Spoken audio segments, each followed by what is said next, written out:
Le premier roman d'Éric Chacour, Ce que je sais de toi, est sorti l'année dernière et il continue d'enthousiasmer les libraires québécois et français. C'est comme une grosse boule de neige qui roule, qui roule, qui roule et ça dépasse les centaines de milliers d'exemplaires. Et ce n'est pas fini. On le reçoit parce qu'il vient tout juste de recevoir le prix des libraires français. C'est pas rien. En plus de tous les autres prix qu'il a reçus depuis un an. Et donc, on le reçoit avec plaisir. Merci d'être avec nous, Éric Chacour. Bonjour Anne-Marie. Félicitations pour ce prix des libraires français, d'autant que vous êtes très reconnaissant à leur endroit. On dit des fois comme ça, c'est un succès de librairie. Mais vous, c'est très vrai, n'est-ce pas? Racontez-nous, vous êtes même... C'est une folle histoire d'amour avec les libraires. Alors, ce sont les libraires français qui me l'ont remis, mais à vrai dire, les libraires québécois sont ceux qui ont fait démarrer toute cette aventure. C'est-à-dire qu'à une époque où peu de médias en parlaient chez nous, les libraires québécois étaient là. Ils le recommandaient à leurs clients, ils en parlaient, ils le défendaient.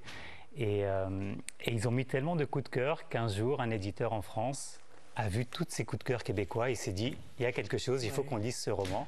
Et c'est comme ça qu'il a traversé l'Atlantique. Bon, c'est vrai. Et puis là, vous avez gagné, entre autres prix, le prix féminin des lycéens. Et ça, vous avez dit que c'était un prix très important pour vous aussi. Ah ben oui, c'est chouette parce que c'est des enfants, c'est des adolescents qui ont 14, 15, 16, 17 ans et qui votent pour leur roman préféré. Puis moi, je pensais pas que ce roman pourrait leur plaire en fait. Je m'étais dit, c'est un truc qui se passe en Égypte, à une époque où il n'était même pas né, c'est écrit dans une langue assez classique. Et voilà, ça m'a beaucoup touché de voir que là, ce matin, il y avait une lycéenne qui m'écrivait, une lycéenne de France, qui me disait moi, je vais le présenter au bac. J'ai telle et telle question parce que je ne sais pas trop comment le prendre. Qu'est-ce que vous me conseillez? Et ça me touche beaucoup de voir des jeunes lecteurs comme ça. Qu'est-ce que vous lui avez conseillé comme question? Parce que vous dites dans votre livre à plusieurs reprises, il faut se méfier des questions simples. Oui. Alors, c'est stressant pour une animatrice comme moi aussi. Elles ne sont pas simples, vos questions. Allez-y, alors qu'est-ce que vous lui avez suggéré? En fait, elle avait une thématique sur la destruction, la construction, donc on a essayé de trouver des petits liens avec le texte. Mais voilà, c'est très chouette d'avoir comme ça des jeunes lecteurs qui sont au début de leur vie de lecteur, qui sont en train d'affiner leur choix et qui vous choisissent pour un prix. C'est super gratifiant. Puis le prix des libraires aussi, c'est magnifique parce que c'est un hommage aux libraires qui ont fait vivre le livre partout. Puis là, il va être traduit en combien de langues? Il va être traduit en 13 ou 14 langues. Dont l'arabe? Dont l'arabe, qui est ma grande fierté. Et avant d'arriver et je me disais, si c'est un éditeur égyptien, parce que c'est un livre que vous définissez comme un Roméo et Juliette masculin. Donc, il est question d'homosexualité.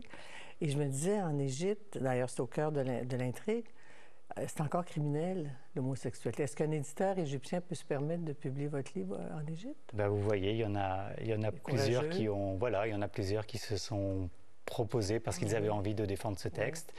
Et je leur en ai vraiment reconnaissant parce que oui, c'est pas forcément aussi facile de défendre un texte comme ça dans tous les pays.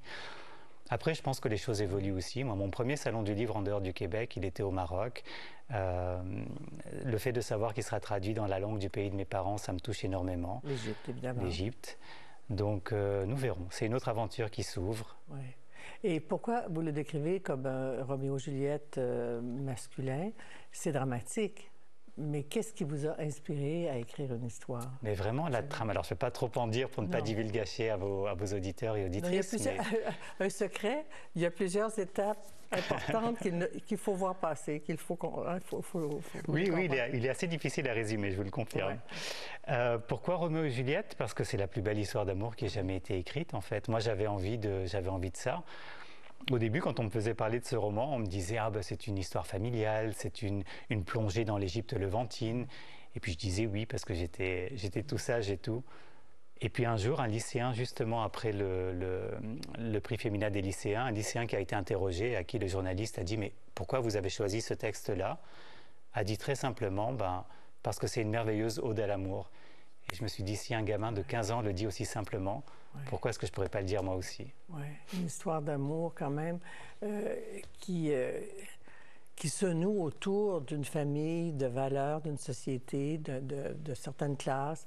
Dans les années 60, ça commence dans les années 60, ça s'étale jusqu'aux années 2000, mais vous l'enracinez en Égypte, vous êtes né au Québec de parents égyptiens. C'est important pour vous d'inscrire ce drame Il ne faut pas faire peur au monde. C'est un magnifique livre, très sensuel et très, très beau, mais parce que justement, c'est une belle histoire d'amour. Mais pourquoi c'était important pour vous de l'enraciner dans le pays de vos parents?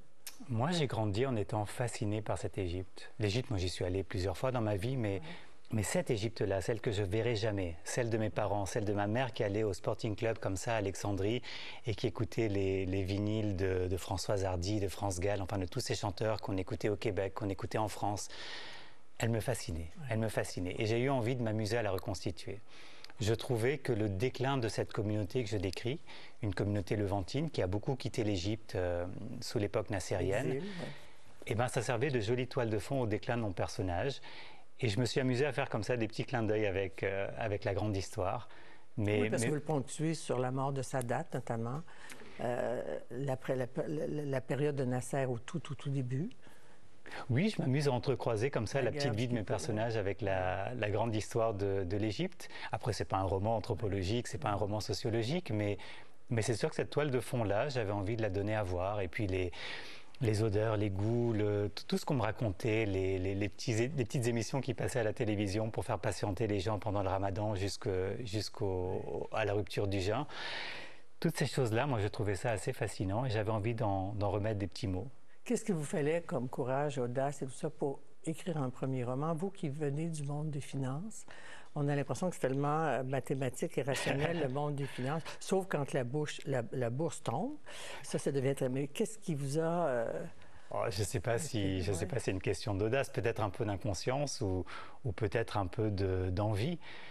Brel disait le talent, c'est l'envie. Ouais. Et moi, j'y crois. Je crois que le talent, c'est l'envie et puis un peu de sueur aussi. Mais j'avais envie d'écrire ça, j'avais envie de raconter l'histoire que j'avais en tête. Je ne savais pas si je serais capable de rendre belle cette histoire par l'écrit, mais je savais que dans ma tête, elle était belle et ça me motivait. Ça, j'avais envie de le raconter. C'est une belle histoire d'amour, on ne peut pas divulgacher, mais il y a beaucoup de tendresse, il y a beaucoup de sensualité. Comment avez-vous trouvé dans ce langage classique le talent de traduire cette sensualité-là, ces odeurs? Et vous aviez confiance en vous? Vous aviez déjà cette maîtrise-là? Parce que c'est phénoménal. C'est drôle, en fait. Je me suis rendu compte que la littérature, c'était la seule forme d'art qui n'était accessible par aucun des 5 sens. C'est-à-dire la cuisine, vous la goûtez, vous la sentez, la musique, vous l'entendez, la sculpture, vous la voyez, vous tournez autour, la lumière se reflète différemment et tout. La littérature, rien. C'est pas en regardant des caractères d'imprimerie que vous êtes heureuse. Et donc... Bon, on est heureux à vous lire quand même. J'espère bien. Mais c'est pas la vue des caractères d'imprimerie qui vous rend heureuse. C'est ce que votre cerveau produit. Alors moi, je me suis amusé à essayer de mettre des odeurs. Je me suis amusé à essayer de mettre des... Moi, j'ai senti la coriandre. Ben voilà. Parce que j'aime la coriandre. C'est parfait. La sensualité aussi beaucoup. Oui, puis la musique aussi, le bruit des klaxons dans la rue, parce que c'est quelque chose qui est très marquant au Caire. Voilà. Qui entend des choses. Même la vue, cette espèce de couleur ocre que le ciel peut avoir quand le vent souffle et que tout le sable est relevé. C'est des petites choses comme ça. C'est pas le Caire qu'on voit dans les manuels touristiques, c'est autre chose. C'est mon Caire à moi. En même temps, quand vous avez parlé de langue classique tout à l'heure, moi, ce que j'ai réalisé en lisant le livre, c'est de dire qu'il faut savourer chaque phrase. C'est un ouvrage absolument captivant, mais il faut prendre le temps de savourer chaque phrase. Et je crois qu'il est important de relier ça à ce que vous avez déjà déclaré depuis 1 an, que vous parlez de votre livre, à la musicalité. Chaque phrase nous offre une musique. Ah ben moi, la musicalité, c'est extrêmement important. Moi, quand j'étais gamin, je voulais écrire des chansons. C'était ça qui me tenait à cœur. C'était pas écrire des livres. Encore un peu aujourd'hui, je pense. Et encore un peu aujourd'hui. Et donc j'écris de façon assez musicale. Tenez, l'autre jour, j'ai ma traductrice espagnole qui me dit... Alors, il y a un petit passage où on parle de lettres qui sont envoyées par un personnage à un autre. Et le personnage... et donc, il est dit à propos de ces lettres... Elle sentait le mauvais papier, la rature et le manque. Elle ne disait jamais « je t'aime », elle disait toutes « je t'aime ». Et ma traductrice espagnole me dit « alors quand tu dis manque, ça veut dire quoi exactement ?» Parce qu'en espagnol, ça peut être 2 choses. Soit que le personnage vit dans le manque, dans la pauvreté, soit que l'autre personne lui manque. Et je lui ai dit, j'ai réfléchi, puis je lui ai dit en fait, c'est ce que tu veux. Parce que si tu écoutes les phrases, La première fait 8 syllabes, la deuxième fait 6 syllabes, la troisième fait 8 syllabes, la quatrième fait 6 syllabes. En fait, c'est quelque chose de très musical. Et moi, j'écris comme ça. C'est voulu, ça, vous l'écrivez comme ça. Je ne compte pas sur mes doigts quand j'écris, mais je lis toujours mes textes. Et généralement, si ça ne coule pas, c'est parce que la musique va à voix haute. Ouais. Et généralement, si ça ne passe pas, c'est parce que la musique n'y est pas. Ouais, et c'est une histoire d'amour, mais il y a aussi, au centre, il y a la fuite.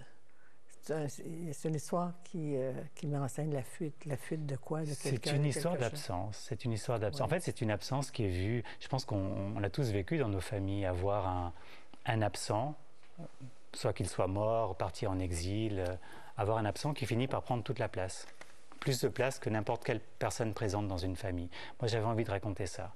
J'avais envie de raconter ces absents vus à travers les différentes personnes qui composent une famille. Ouais. Et c'est une histoire que vous avez construite sur plusieurs années quand même? Oui, parce que je suis pas très rapide en écriture. 15 ans? À peu près. Ouais. Mais parce que personne ne m'attendait. Ah ben là, maintenant, on vous attend. Est-ce que c'est vertigineux pour un prochain ouvrage ou c'est déjà dans votre tête? J'essaye de ne pas trop y penser. Oui, il y a un peu de pression. Il y a toujours un peu de pression. J'essaye de ne pas trop y penser. On verra bien. On verra bien ce que l'avenir nous réserve. Alors là, on ne vous attendait pas, mais là, on vous attend. Éric Chacour, merci d'être venu sur le plateau de 24/60 et bonne lecture à vous à la maison, Ce que je sais de toi. Merci beaucoup. Merci beaucoup, Anne-Marie. Merci.